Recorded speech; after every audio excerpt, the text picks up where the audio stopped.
ابراہیم علیہ نبینا علیہ الصلوۃ والسلام کی عادت مبارکہ تھی کہ وہ مہمان کے لیے دوڑتے تھے اور تلاش کر کے لاتے تھے کہ کوئی شخص کو پکڑ کر لاؤں اور ساتھ میں بیٹھ کر کھلاؤں. اور یاد رکھیں، مہمان آتا ہے تو مہمان کی وجہ سے گھر میں برکتیں آتی. ابراہیم علیہ نبینا علیہ الصلوۃ والسلام گھر سے نکلتے تھے اور گھر سے نکلنے کے بعد مہمان کو تلاش کر کے لاتے تھے. امام قرطبی رحمۃ اللہ علیہ نے اسرائیلی ایک روایت نقل کی ہے کہ ابراہیم علیہ نبینا علیہ الصلوۃ والسلام ایک دن نکلے مہمان کو تلاش کرنے کے لیے. سنیے اور دل کے کانوں سنیے. مہمان کو تلاش کرنے کے لیے نکلے.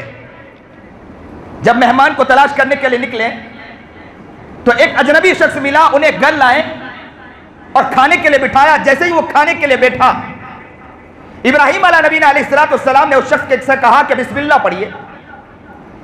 اس نے کہا کہ اللہ کون ہے؟ میں اللہ کو نہیں جانتا، میں کوئی بسم اللہ نہیں پڑھوں گا. ابراہیم علیہ نبینا علیہ الصلوۃ والسلام نے کہا کہ آپ بسم اللہ نہیں پڑھو تو اٹھ کے چلے جاؤ. سنیے اور دل کے کانوں سنیے، بہت غور کے ساتھ سنیے. کہا کہ اٹھ کے چلے جائیے. وہ شخص اٹھ کے چلا گیا. جبرائیل آ گئے. ابراہیم علیہ نبینا علیہ الصلوۃ والسلام کے پاس جبرائیل آئے اور جبرائیل نے آ کر کیا کہا؟ جبرائیل نے آ کر کہا کہ اللہ نے فرمایا ہے کہ ابراہیم، یہ شخص پوری زندگی میرا کفر کرتا رہا، یہ شخص پوری زندگی میری نافرمانی کرتا رہا. یہ شخص وہ شخص ہے کہ پوری زندگی اس کی وہ زندگی گزری ہے کہ اس نے کبھی میری بات نہیں مانی، لیکن تیرا رب وہ رب ہے کہ پوری زندگی اسے کھلاتا رہا. آج تیرے در پر آیا، ایک نام نہیں لیا، تو نے اسے اٹھا کر بھیج دیا. ابراہیم کھڑے ہو گئے اور اٹھ کے چل دیے، تلاش کرنے نکلے. کہ اس شخص کو تلاش کیا. اس شخص کو جب ملاقات کی، اس سے کہا کہ میرے در پر آ جائیے اور میرے ساتھ کھانے بیٹھیے. اس شخص نے کہا میں کھانے نہیں آؤں گا.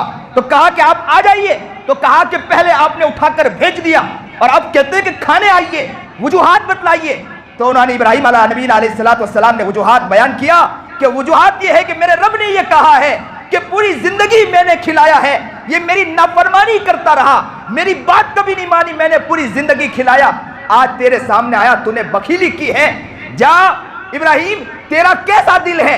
جب یہ سنا ہو تو میں دوڑ کر آیا ہوں. تو فوراً اس شخص نے کہا کہ میرا رب میرے بارے میں یہ کہہ رہا ہے کہ میں نے اتنی کفر کے بعد بھی میرا رب مجھے کھلا رہا ہے. ابراہیم مجھے کلمہ پڑھائیے، میں اسلام قبول کرنا چاہتا ہوں. ابراہیم کلمہ پڑھائیے، اسلام قبول کرنا چاہتا ہوں. آج مہمان نوازی مسلمانوں سے ختم ہوتی جا رہی ہے. اور وہی شخص پھر آیا ابراہیم کے پاس اور ابراہیم کے دسترخوان پر بیٹھا.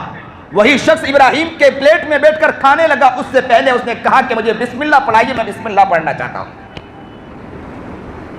آج مسلمانوں کے اخلاق کہاں چلے گئے؟ دل تنگ ہو چکا ہے. اب مسلمانوں کے پاس وقت نہیں ہے. نبی کریم جناب سرکار دو عالم صلی اللہ علیہ وسلم کے اندر مہمان نوازی بہت زیادہ حد درجہ بھری ہوئی تھی.